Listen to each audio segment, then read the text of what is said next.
ग्वालियर प्रदेश की विधानसभा में नेता प्रतिपक्ष गोविंद सिंह ने एक बार फिर से भाजपा पर कथनी और करनी में अंतर का आरोप लगाया। उन्होंने कहा है कि नेता पुत्रों को आगामी विधानसभा में टिकट नहीं देने के भले ही उनकी पार्टी के राष्ट्रीय अध्यक्ष जेपी नड्डा दावा कर रहे हैं, लेकिन भारतीय जनता पार्टी के नेता कहते कुछ हैं, करते कुछ और हैं।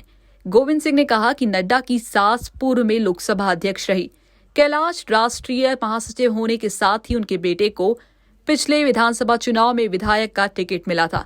इसी तरह केंद्रीय मंत्री अनुराग ठाकुर और राजनाथ सिंह सहित कई बीजेपी नेता हैं अपने परिवार के साथ राजनीतिक जीवन में। इसके अलावा उन्होंने भाजपा के अध्यक्ष नड्डा को लिखे अपने पत्र के बारे में बताया कि बीजेपी नेताओं को सुशासन का पाठ पढ़ाया जाना चाहिए, जहां सरेआम एक वृद्ध को जाति नहीं पता होने के कारण जान से मार दिया जाता है। 2 आदिवासियों की पीट पीट कर हत्या कर दी जाती है।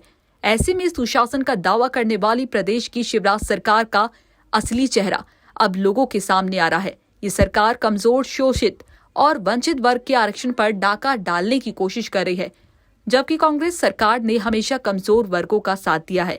अर्जुन सिंह, कमलनाथ और दिग्विजय सिंह के शासन में पिछड़ों, दलितों को स्थानीय निकाय से लेकर नौकरियों में आरक्षण दिया गया था, लेकिन भाजपा के 3 मुख्यमंत्री पिछड़े वर्ग से होने के बावजूद ये लोग आरक्षण खत्म करने पर आमादा हैं।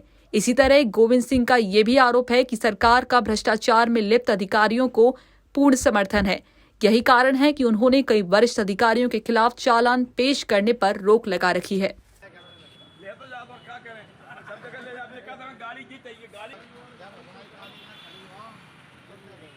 नहीं, इसका कोई मतलब बीजेपी कथनी करनी में अंतर है। बीजेपी ने तो नड्डा की सास केंद्र में सांसद रही है, लोकसभा अध्यक्ष, उनमें जो राजनाथ सिंह अभी रक्षा मंत्री है, उनका बेटा वहाँ से वो है एमएलए है गाजियाबाद से। कैलाश प्रजापति की राष्ट्रीय महासचिव है, उनका बेटा एमएलए है। इस प्रकार तमाम सैकड़ों हमारे पास लंबित दस्तावेज हैं और हम पूरे 1 नहीं 25 उदाहरण हैं ऐसे। वहाँ जाके इनका केंद्रीय मंत्री है ठाकुर, बिहार हिमाचल का, उनके पिताजी पूर्व मुख्यमंत्री धूमल जी हैं, वो पार्टी में दूसरों को पाठ पढ़ाने बीजेपी की हम नकल नहीं करते। कांग्रेस अपनी नीति रीति सिद्धांत पर चलती है। भारतीय जनता पार्टी से सीखने की कांग्रेस को कोई आवश्यकता नहीं है। जो भारतीय जनता पार्टी मध्य प्रदेश में सेवा, सुशासन और गरीब कल्याण की बात करती है, उनके कारनामे उनके राष्ट्रीय अध्यक्ष माननीय चड्डा जी को मैंने बताया कि आप कम से कम उनको सुशासन का पाठ पढ़ाएं। क्या इनके यही सुशासन है? आदिवासियों के निर्दोषों की हत्या कराना, एक महात्मा के बाल केस कर्तन करके बाजार में घुमाना, नाम न बताने पर अल्पसंख्यक जाति किस नाम के हो, किस जात की हो न बताने पर भवनलाल जैन की हत्या कर देना, शासकीय अधिकारी कर्मचारी सार्वजनिक कार्यक्रमों में अधिकारियों के सामने भारतीय जनता पार्टी के मंत्री प्रभुराम चौधरी भारतीय जनता पार्टी की सदस्यता अभियान चला रहे हैं।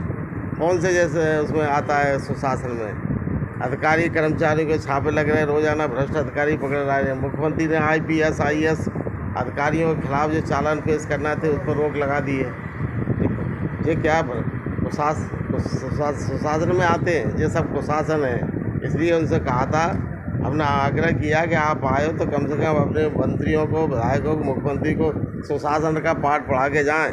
भारतीय जनता पार्टी के शिवराज सिंह जो षड्यंत्र है भाजपा का आरक्षण इस देश से ख़त्म करें, और इसी योजना के तहत वो नड्डा जो उनके मोहन भागवत जी ने जो बिहार के चुनाव के पूर्व कहा था देश को आरक्षण की आवश्यकता नहीं है, उन्हीं के एजेंडे पर चलते हुए माननीय शिवराज सिंह ने सब ये काम किए हैं। जब अर्जुन सिंह थे तब महाजन आयोग बनाया पिछड़े वर्ग के लिए। दिग्विजय सिंह आए, पहली बार देश में पिछड़े वर्ग को आरक्षण दिया पंचायतों में, नगरीय प्रशासन। कमलनाथ जी आए, 27% आरक्षण का कानून पास किया। 3 मुख्यमंत्री रहे भाजपा के 17-18 वर्षों में, तीनों पिछड़े वर्ग थे। उनको किसने रोका था कानून बनाने से? उनकी कलई खुल गई। 8.5 करोड़ जनता मध्य प्रदेश की जान चुकी है कि शिवराज सिंह के कथनी करने में फ़र्क है, और केवल ये मुँह से लफाजी करने के आदी हैं सब भाजपा के लोग। उनको इस प्रकार की ट्रेनिंग दी जाती है कि झूठ फैलाओ। और कमलनाथ जी ने कहा कि मैं झूठ का मुकाबला नहीं कर सकते उनसे।